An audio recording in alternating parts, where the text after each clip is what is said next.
For our capstone project, we were in charge of redesigning a bridge on Route 12 in Middlesex, right outside Montpelier. The bridge was originally built in 1919, reconstructed in 1981, and repaired in 2002. We worked with VTrans as our community partner, who gave us a lot of helpful information for our design. Some of the existing issues with the current structure include severe structural instability in the abutments due to cracking. The quality of the deck is adequate, but the only reason the bridge has been able to remain open was due to the recent repairs in 2002. Due to the input from VTrans, we decided to design an integral abutment for our bridge foundation. Integral abutments cost less to construct and require less maintenance than similar-sized bridges with expansion joints. The deck and the abutment are fixed, making the whole system act as a moment frame. The first aspect of our design we considered was the slab. In order to properly design the slab, the maximum positive and negative moments that the slab will see needed to be determined. This was done using RISA structural software. Once the moments were determined, we put them into a MATLAB program that we created to solve for the required area of steel reinforcing per foot of slab.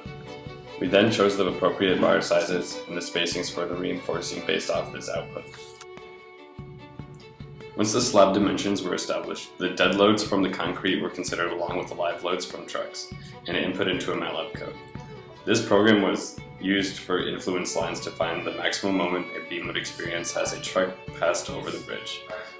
Once this moment was determined, it was multiplied by a distribution factor to determine the design moment for the beams. A composite section analysis was performed to determine the moment capacity of the steel W section. Using the given blow counts from the bore logs, the unit weights and internal friction angles of each respective layer were calculated and tabulated into the soil profiles shown. To begin the design of the substructure, the given soil profiles were considered. It is important to note the lack of bedrock on the southern side of the bridge, as the piles on that side will need to be resisted by the soil's frictional properties alone. Once we had completed our superstructure design, the total vertical reactions incident on each abutment were calculated along with the total radial displacements due to the applied live load. To design the piles beneath each abutment, this data, along with the soil characteristics, was input into the program FB Multipier. Preliminary pile designs were based solely on the axial loads. These HP sections were then checked for their moment capacity against the results returned by the program Multipier. The piles were analyzed in 3 sections. The top 2 segments were subject to moments, while the bottom was subject to axial loads only. The unbraced lengths of these top 2 segments were obtained by interpolating the moment data Multipier returned. Once obtained, these lengths were used to calculate the factored structural ply resistance of each segment and evaluated against the axial loads. The nominal flexural resistance was also calculated for the upper segments and compared with the ultimate moments incident on them. The entire upper zone of the pile was also checked with an LRFD interaction equation to ensure that it could handle the combined axial and torsional loads. Finally, shear forces were evaluated, although it is very rare for a pile to fail in shear after passing the other checks.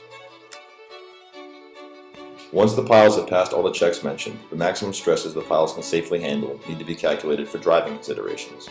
During the driving process, the largest concern are tip and skin resistance, as the head of the pile will be secured to limit bending. It is important to note that all the values used for design were the maximum outputs given a changing soil depth. Results were considered with the soil 6 feet below the channel depth to account for scour and make sure the members can handle this extreme condition. Additionally, because the water table on both sides of the bridge is fairly low and the majority of each pile is above the water table, corrosion needs to be taken into account.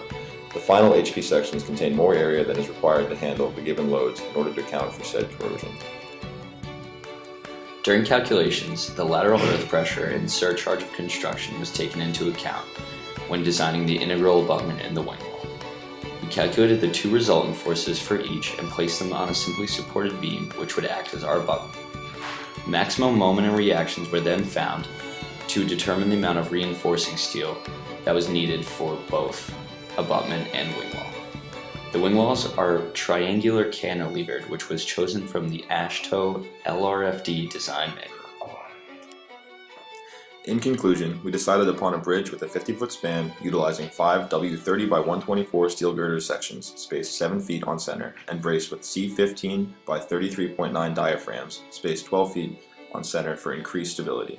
The piles beneath the superstructure will consist of 5 HP 10 by 57 sections on either side of the bridge installed directly beneath each girder. We hope you've enjoyed our presentation. We've certainly had a good ride. Feel free to ask any questions.